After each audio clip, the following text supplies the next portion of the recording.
Bugün insanlarımızı çok narahat edən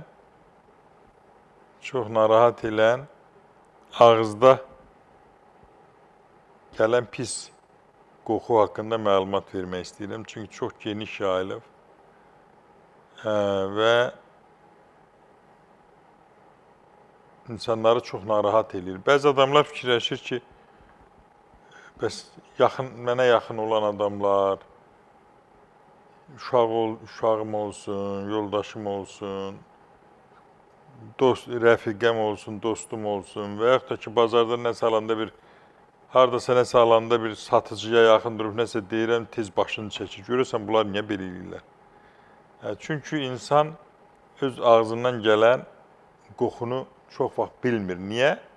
Çünki onun artıq beyni o qoxuya öyrəşir, onu təhlükəli hesab eləmədiyi üçün insan öz ağzından gələn pis qoxunu duymur.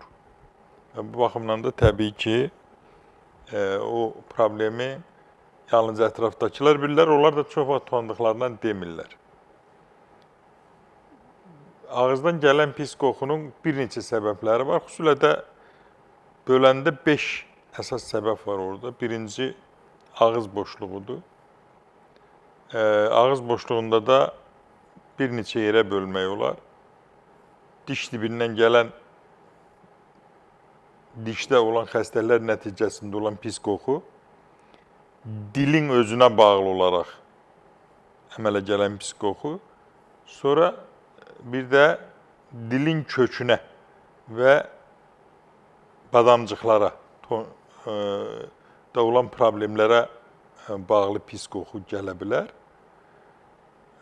Əlavə olaraq da mədə xəstəlikləri nəticəsində yaranan pis qoxu, qaraciyər və öd kisəsində olan problemlər əlaqədar olan pis qoxu və eyni zamanda disbakterioz, bağırsaq sistemində olan